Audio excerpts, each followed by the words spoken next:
Technology has grown exponentially in the past couple of decades to the point where most people don't even think about how they have an entire computer in their pocket with their phone. But have you ever stopped to think about what this constant access to the online world has? In this study, we looked at how the amount of screen time a person spends per week relates to their impulsivity. There has been an increasing amount of studies on the correlation that screen time, specifically spent on social media, has on people's impulsivity. Our study looks to expand this research. We hypothesize that scores for impulsivity will increase as screen time increases. The design for the study was an experimental cross-sectional study. In total, there was a convenience sample made up of 38 participants who were undergraduates. This included 27 females, 10 males, and 1 non-binary person.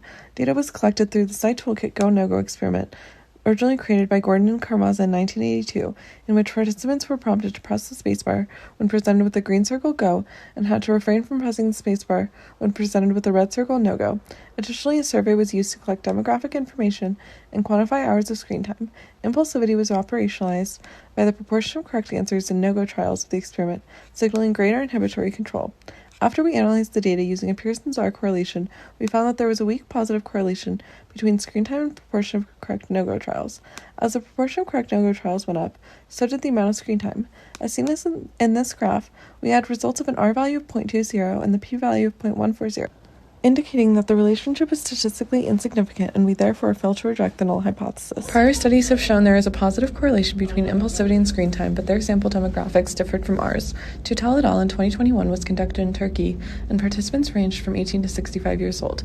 Dong et al. Was conducted in 2010 and focused on participants that had been pre-diagnosed with internet addiction disorder. Tutal operationalized and measured impulsivity with the Bratz impulsiveness scale and brief symptom inventory. Dong also used a version of the Go-No-Go task, but emphasized measuring brain activity. Our study intended to bridge the population-specific research gap within college-age undergraduate students in the United States. This research is important so that we can develop a deeper understanding of how increasing screen time has an effect on impulsivity within college-age undergraduate students in the United States. Social media and screen time have been greatly criticized for the effects they may have on inhibition, self-regulation, and cognitive development. Therefore, it is greatly beneficial to continue to conduct research on these topics in younger generations as well.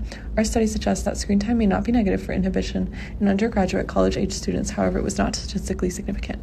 Our study had many confounds, including limitations with our sample size, ecological validity, and population validity of our study.